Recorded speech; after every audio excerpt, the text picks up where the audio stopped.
Bismillahirrahmanirrahim. Assalamualaikum warahmatullahi wabarakatuh. Selamat pagi, selamat siang, selamat sore, dan selamat malam saya ucapkan kepada seluruh mahasiswa semester 2 dan semester yang lain yang mengambil mata kuliah komunikasi bisnis, program studi manajemen, dan juga program studi akuntansi. Pada kesempatan kali ini kita akan membahas materi pada pertemuan ketiga, yaitu komunikasi dalam organisasi. Kita langsung mulai pembahasannya. Yang akan kita bahas pada video kali ini terdapat 3 poin utama. Yang pertama, apa yang melatar belakangi komunikasi dalam organisasi. Ada 2, yaitu komunikasi untuk pertukaran informasi dan komunikasi dalam membantu menghubungkan berbagai orang yang ada dalam sebuah organisasi. Silahkan sambil Anda mengikuti video ini bisa mendownload modul yang ketiga pada Siakat sebagai pegangan. Nah, untuk yang selanjutnya pola komunikasi organisasi bisnis, di mana pola komunikasi dalam organisasi bisnis dapat dikelompokkan menjadi 2 pola utama, yakni pola komunikasi formal dan pola komunikasi non-formal. Yang ketiga yang akan kita bahas adalah tingkatan komunikasi dalam organisasi bisnis. Nah, untuk poin ketiga ini sekaligus menjadi tugas. Apa tugasnya? Nanti akan saya sampaikan di sela-sela video ini.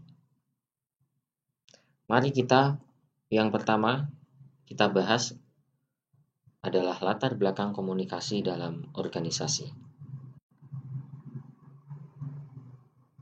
Dalam sebuah organisasi terjadi aktivitas pertukaran informasi. Aktivitas dalam organisasi banyak sekali macam dan variasinya, di mana sebagian besar aktivitas tersebut terdapat pertukaran informasi. Tidak semua aktivitas terdapat pertukaran informasi, ya. Tapi sebagian besar memiliki atau mengandung pertukaran informasi. Pertukaran informasi seperti apa saja yang biasa terjadi dalam sebuah organisasi atau perusahaan? Yang pertama adalah ketika perusahaan atau organisasi bisnis menetapkan tujuan bisnis perusahaan, di mana proses penetapan tujuan melibatkan seluruh tim manajemen perusahaan dalam sebuah diskusi. Dalam sebuah diskusi ataupun rapat, semua yang terlibat, baik itu manajer, direktur, atau mungkin staf operasional, semua melakukan aktivitas pertukaran informasi, yakni berkomunikasi secara antar pribadi maupun berkomunikasi dalam kelompok. Penetapan tujuan ini menjadi dasar untuk pengambilan keputusan.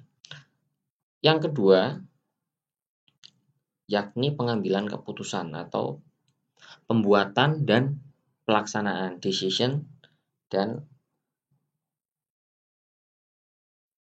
pengaplikasian keputusan. Keputusan membutuhkan pertukaran informasi karena sebelum memutuskan, seorang manajer maupun seorang direktur butuh informasi sebanyak-banyaknya.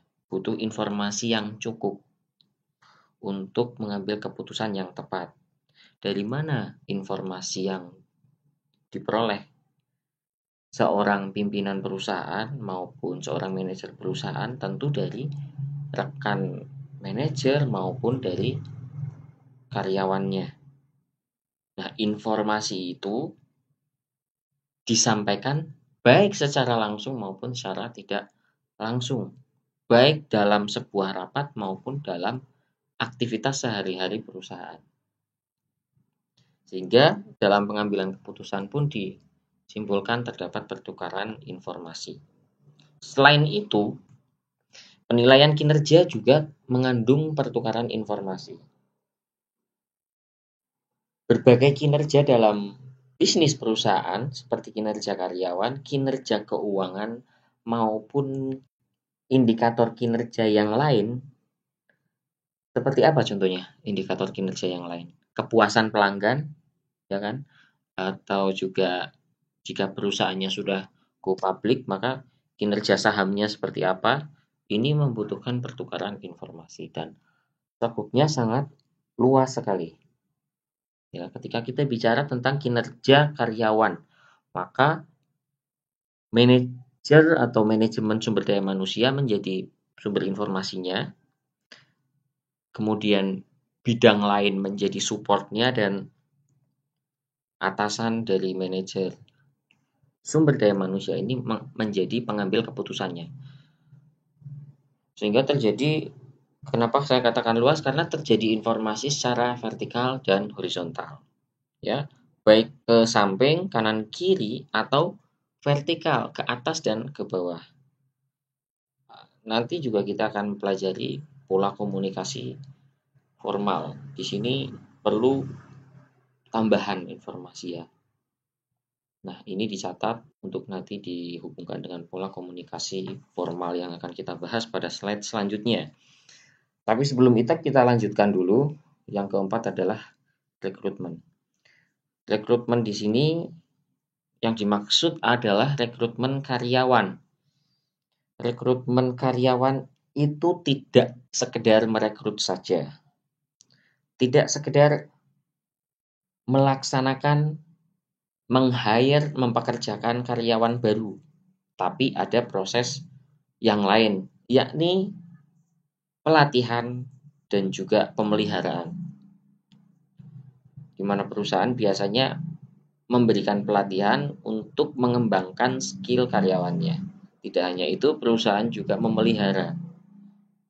Memelihara dalam arti memberikan kesejahteraan dan kompensasi supaya karyawan di situ terjamin. Nah, proses itu tentu terdapat pertukaran informasi pula, karena biasanya dalam proses pelatihan pun banyak disampaikan ilmu secara verbal, ya, sehingga informasi di situ mengandung ilmu secara teori maupun secara praktek. Dan juga ketika perusahaan melaksanakan pemeliharaan karyawannya berupa kesejahteraan, juga biasanya melalui proses pengambilan keputusan dan melihat kondisi karyawan secara langsung dengan cara interview maupun melihat informasi tentang kesejahteraan karyawan, begitu ya, tentang kesejahteraan dan kebutuhan karyawan. Sehingga proses pertukaran informasi ini tidak hanya komunikasi verbal, tapi juga komunikasi non-verbal. Ya, kita nanti Anda harus banyak memberikan contoh tambahan supaya ketemu apa yang Anda ingin ketahui, apa yang ingin Anda tanyakan. Selanjutnya, pertukaran informasi yang kelima di sini dicontohkan adalah pelayanan pelanggan. Nah, ini tadi juga termasuk kinerja, tapi di sini bedanya kita berhubungan dengan pihak pelanggan yang mana merupakan pihak eksternal. Perusahaan harus mengidentifikasi dan melayani kebutuhan dan keinginan pelanggan serta tetap memelihara hubungan yang baik. Jadi, untuk perusahaan yang sudah bonafit ini tentunya proses pelayanan pelanggan itu dalam rangka menjaga hubungan yang baik. Tentunya perusahaan yang bonafit itu perusahaan yang tidak mau mengecewakan pelanggannya, yang memiliki keinginan supaya pelanggannya menjadi pelanggan tetap, ya, atau repurchaser. Tidak terlepas pula transaksi. Nah, transaksi yang dimaksud adalah transaksi dalam melakukan pinjam-meminjam untuk modal usaha dan sumber daya lain supaya mendukung kegiatan utama dari sebuah perusahaan. Siapa yang biasanya diajak komunikasi dan bertukar informasi. Nah, pihak tersebut pada umumnya disebut stakeholder, ya, atau dalam bahasa Indonesianya pemangku kepentingan. Siapa lebih tepatnya stakeholder itu? Nah, salah satunya adalah investor atau juga pihak ketiga. Pihak ketiga ini biasanya perbankan dan yang lain. Tentu saja perusahaan manapun tidak lepas dari poin ketujuh ini, yakni pembayaran pajak kepada negara. Dalam melaksanakan pembayaran pajak pun terjadi pertukaran informasi, karena untuk membayar pajak tentunya harus sesuai peraturan. Dan peraturan itulah informasi yang dibutuhkan oleh perusahaan, serta informasi perusahaan yang dibutuhkan oleh pemerintah atau negara untuk menentukan besaran pajaknya. Yang kedelapan, nah ini yang paling penting, kegiatan yang lain. Apa itu? Cari tahu sendiri. Nah, ini juga menjadi tugas Anda. Carilah informasi tentang kegiatan lain dalam perusahaan yang mengandung pertukaran informasi, di mana Anda juga harus menjelaskan pertukaran informasi yang dimaksud. Kegiatan tersebut harus mencerminkan pertukaran informasi yang penting. Pertukaran informasi yang penting, saya ulangi. Yang tidak penting, pertukaran informasi yang tidak penting, jangan dijadikan contoh di sini. Ya. Baik, selanjutnya. Setelah kita tadi mempelajari latar belakangnya, kemudian kita tahu aktivitasnya, di mana aktivitas utamanya adalah pertukaran informasi, maka kita akan mempelajari selanjutnya yaitu pola komunikasi. Tapi sebelumnya, silakan bisa istirahat terlebih dahulu. Saya mohon izin sebentar.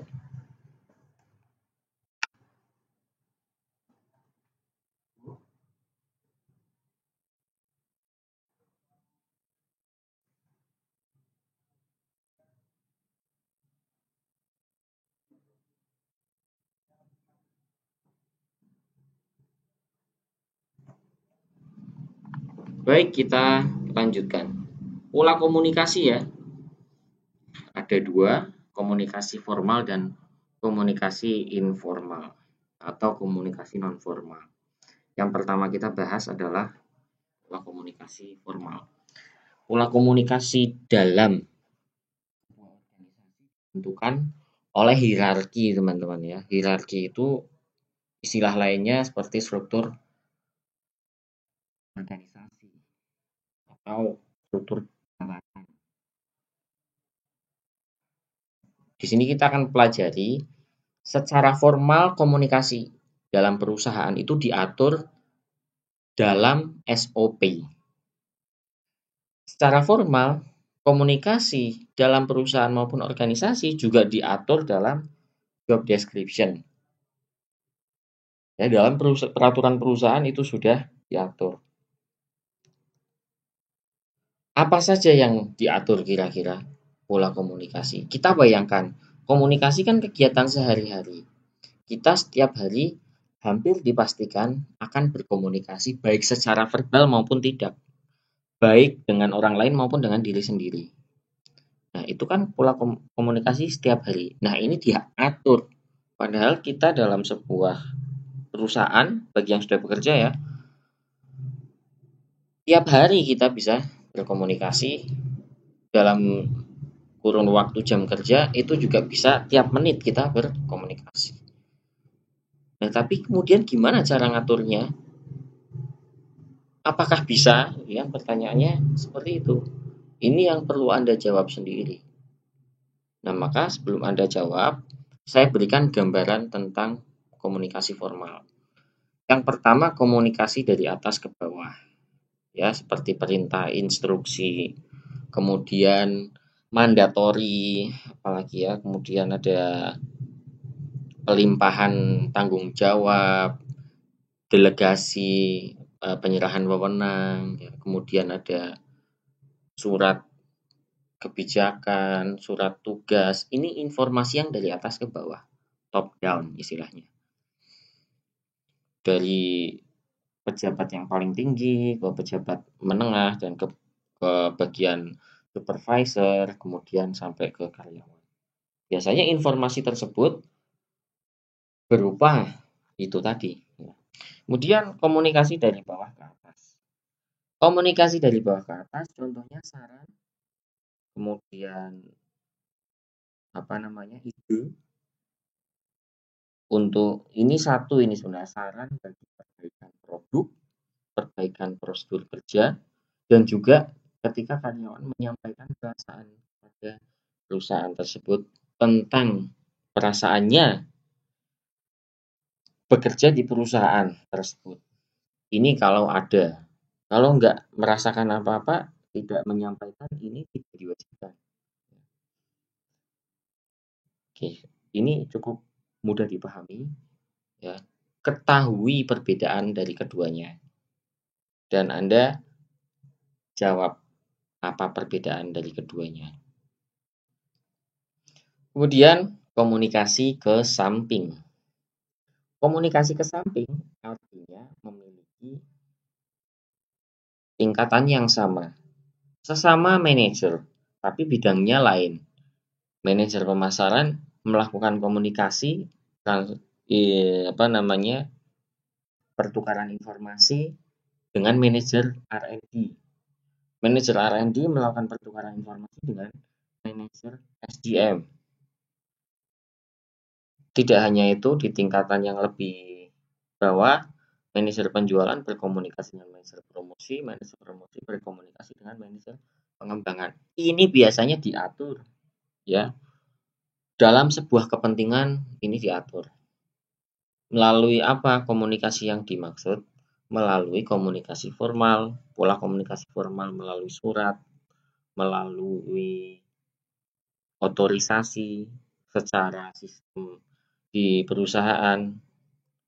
Kita bisa berkomunikasi secara langsung atau secara tidak langsung. Karena sekarang kebanyakan perusahaan, tentunya perusahaan yang sudah terkomputerisasi secara umum, biasanya melakukan pola komunikasi ini dibantu oleh sistem informasi. Misalkan contoh, ada tamu dari luar, itu biasanya harus melakukan appointment terlebih dahulu pada resepsionis. Kemudian resepsionis menginput data. Itu otomatis informasinya masuk kepada manajer personalia. Kepada manajer HRD dan lain sebagainya yang memiliki kaitan tentang kepentingan itu.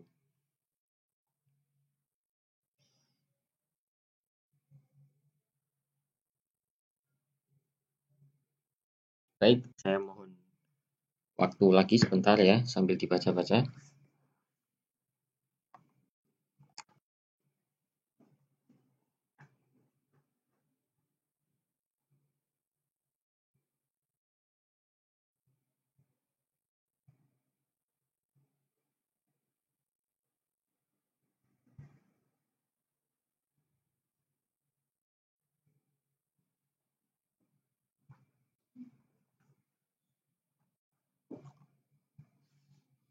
Selanjutnya komunikasi silang.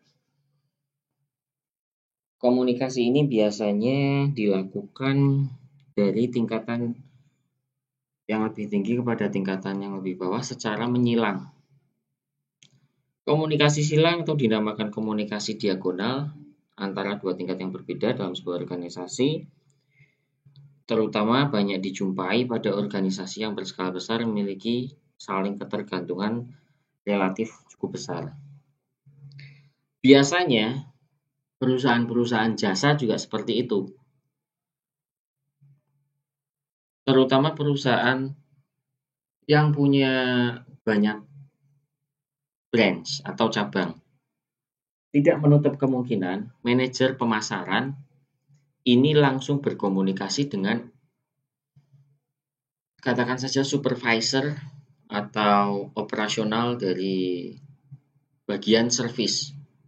Nah, ini kan bukan bagiannya sebenarnya. Pemasaran itu kan biasanya yang di bawah itu ya penjualan ya, promosi. Tapi kadang manajer pemasaran juga langsung ke bagian admin ya atau ke bagian produksi.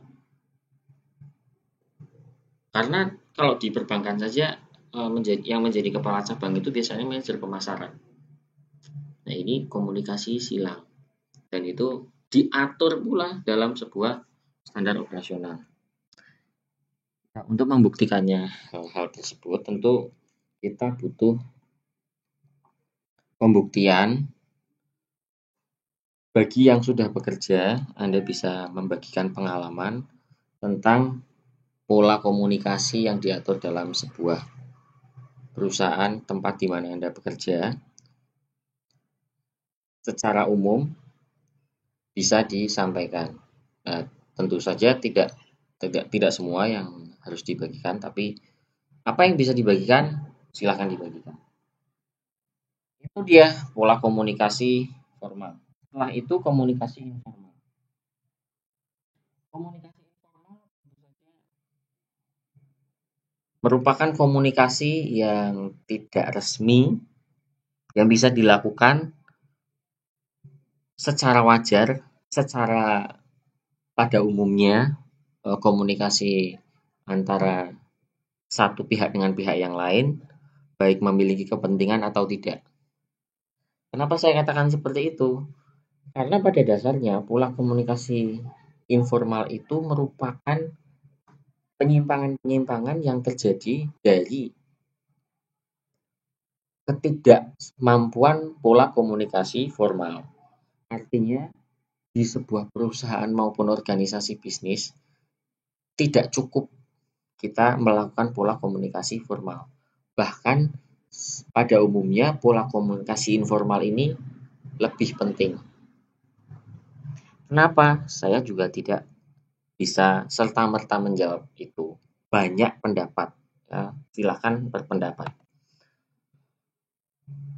Kurang lebih seperti ini tampilannya komunikasi informal. Tidak ada standar baku.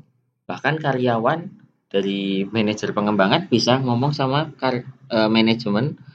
manajer atau bukan bawahan dari pengembangan ya, tapi manajer administrasi SDM. Kemudian karyawan bisa ngobrol sama karyawan yang lain. Manajer Research and Development bisa ngobrol sama karyawan manajer promosi. Nah, ini pola komunikasi yang tidak bisa dikatakan baku. Manajer promosi bisa langsung bicara dengan manajer umum tanpa melalui manajer pemasaran. Tentu saja kita tidak bisa mengatur semua aktivitas yang terjadi secara natural. Nah, gambarannya seperti itu. Nah, Anda silakan pelajari lebih dalam pada modul dan lihat daftar pustaka buku-buku referensi yang perlu Anda baca ulang.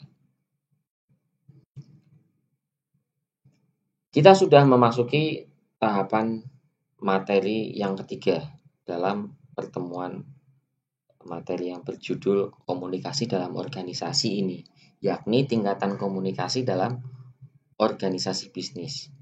Tingkatan komunikasi memiliki 5 tingkatan. Di sini ada 4. Tapi sebenarnya 5 ya. Apa saja? Ya, mulai dari komunikasi rutin, komunikasi tahap pertama, kemudian naik level, berbicara tentang fakta, level selanjutnya lagi lebih tinggi lagi, penyampaian opini, dan yang keempat, berbagi perasaan. Ada yang lebih tinggi lagi dari berbagi perasaan, tapi saya jelaskan dulu yang pertama.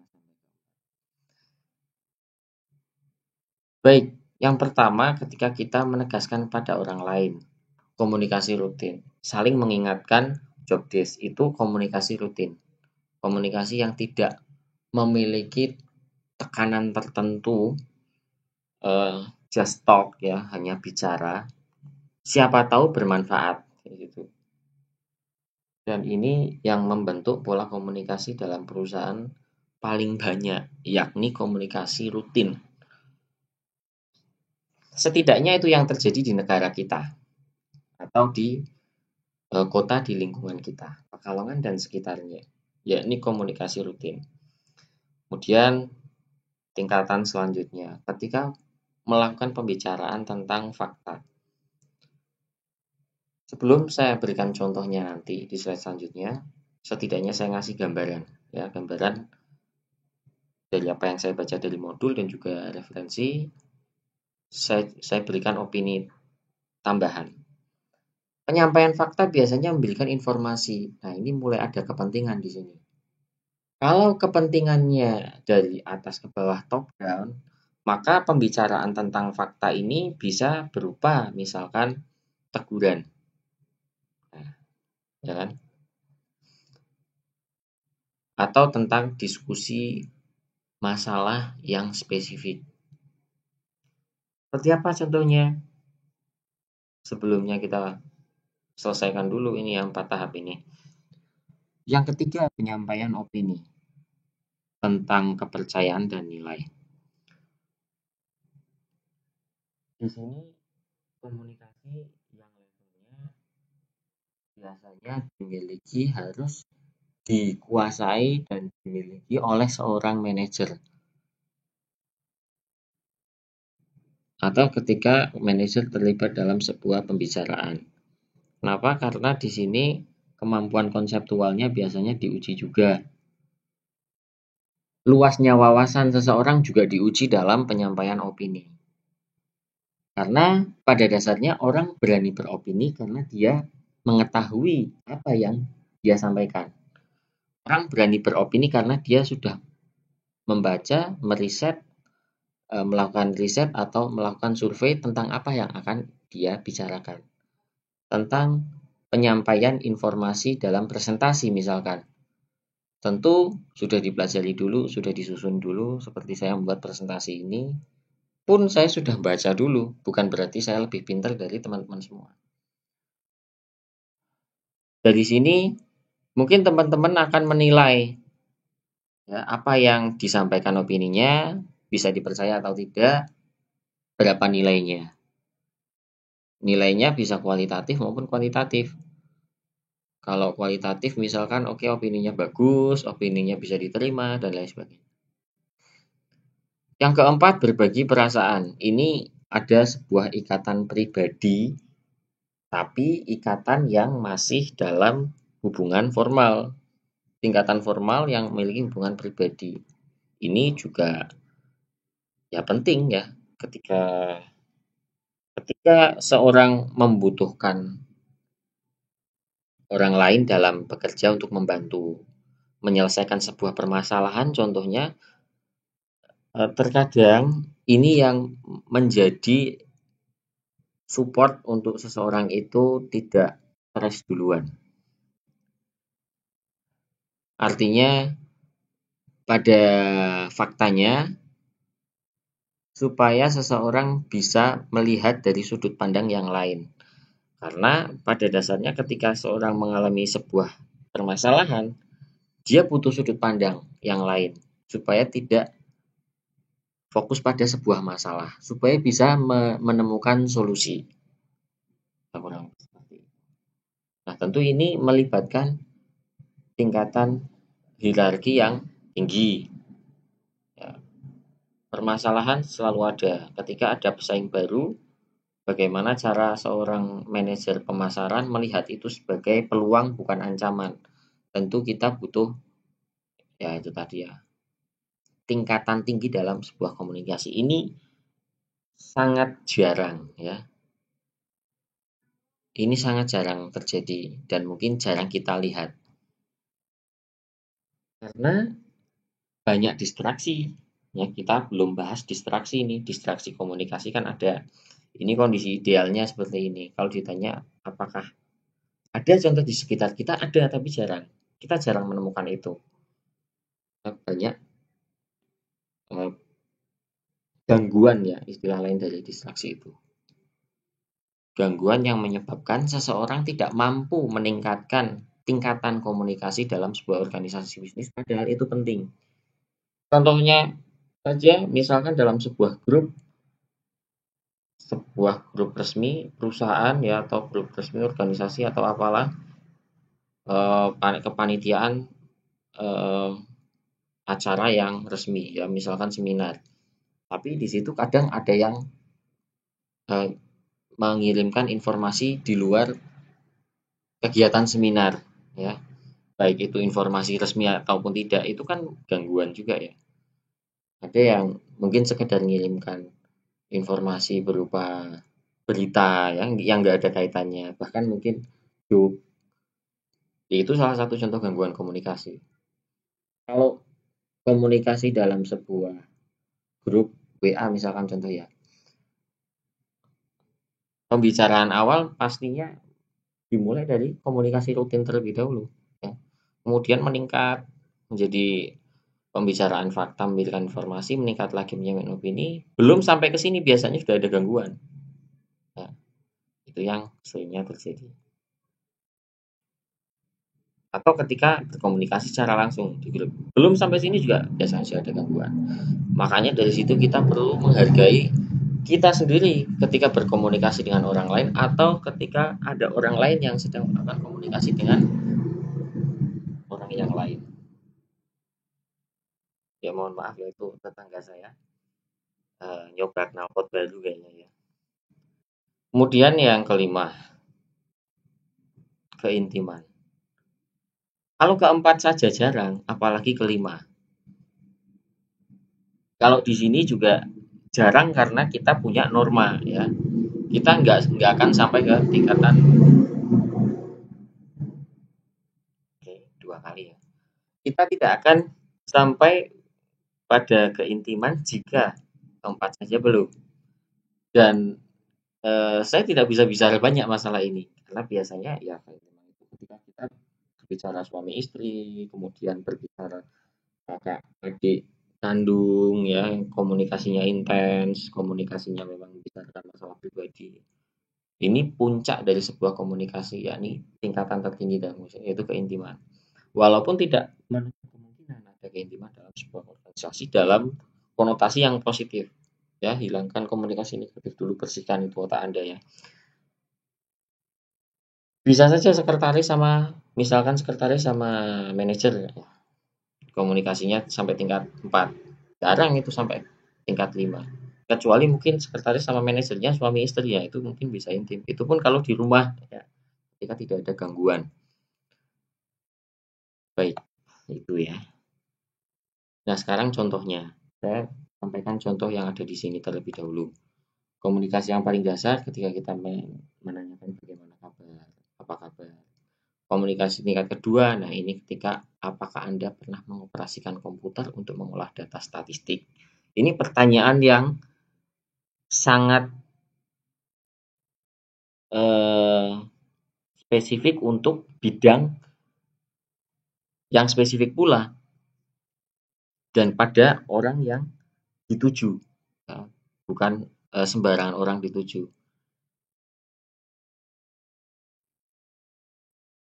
Dan ada tujuan yang jelas tentunya.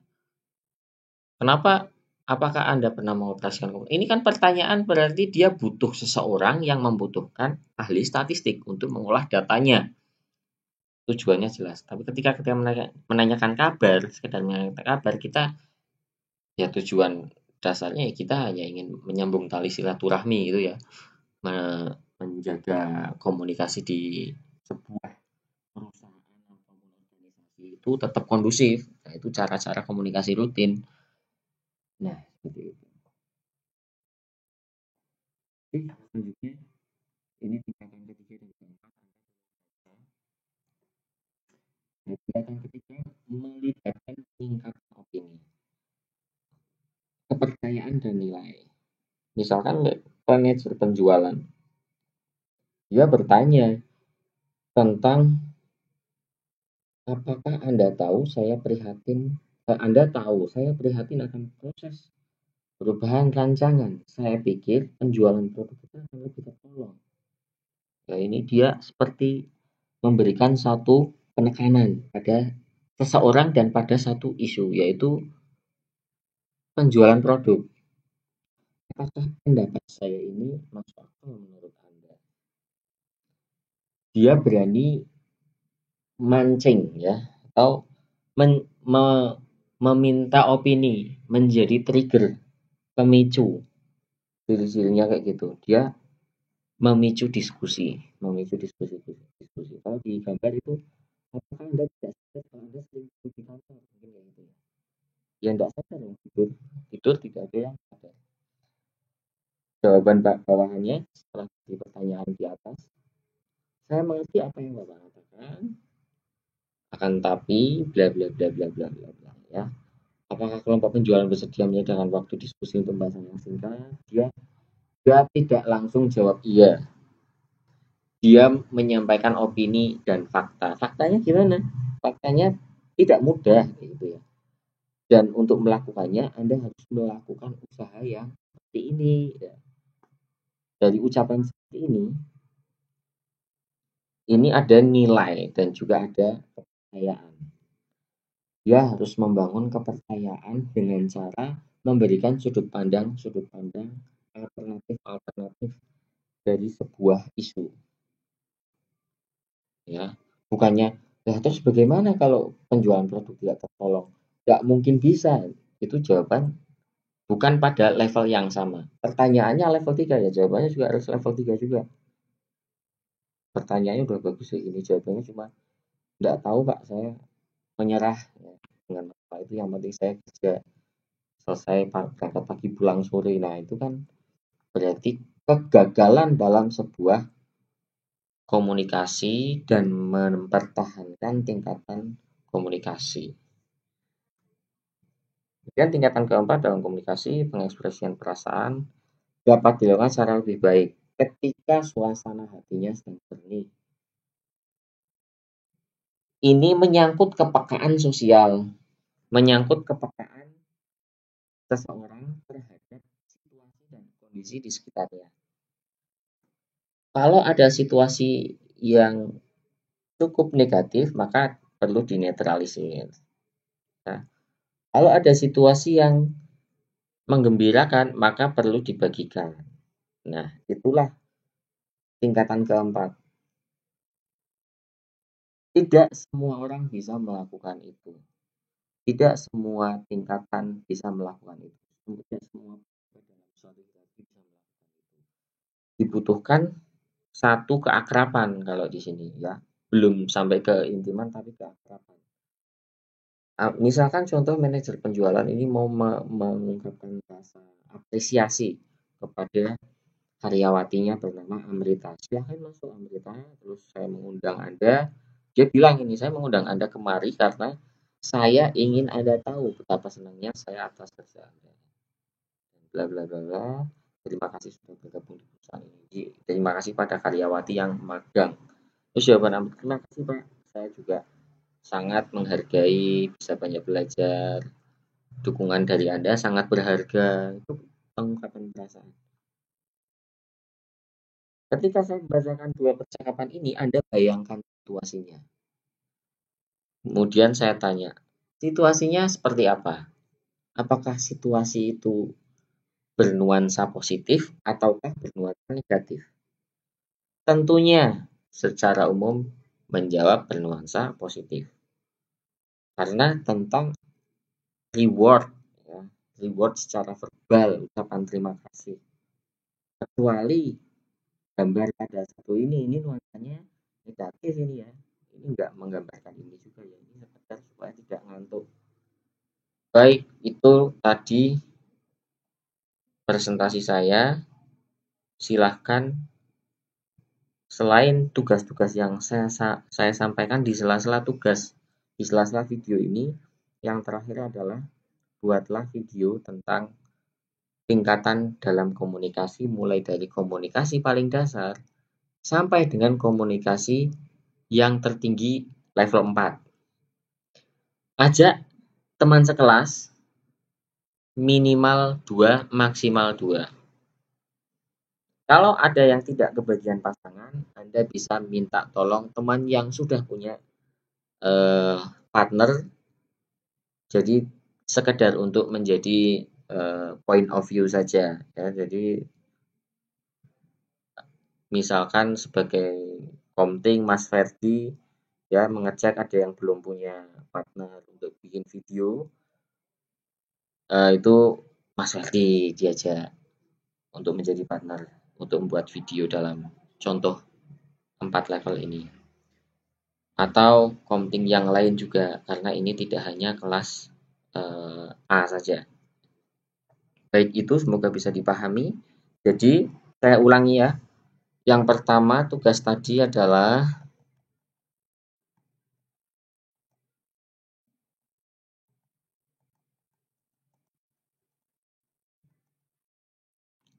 ya, dari awal saya sampaikan di sini ya, tingkatan komunikasi ya, bikin video itu tadi, membuat video tingkatan 1 sampai 4. Ya, Anda praktekkan, misalkan tingkatan 1 contohnya, hai apa kabar? Cari contoh yang lain. Kemudian di sini Anda diminta untuk mencari kegiatan lain. Kegiatan lain yang memiliki para informasi. Kalau ini tulis tangan atau diketik, bukan video. Terus yang terakhir, perbedaan antara komunikasi top down dan bottom up dari apa yang sudah kita bahas sebelumnya. Yang itu yang bisa saya sampaikan, kurang lebihnya mohon maaf. Wassalamualaikum warahmatullahi wabarakatuh. Semangat belajar dan selamat belajar. Terima kasih.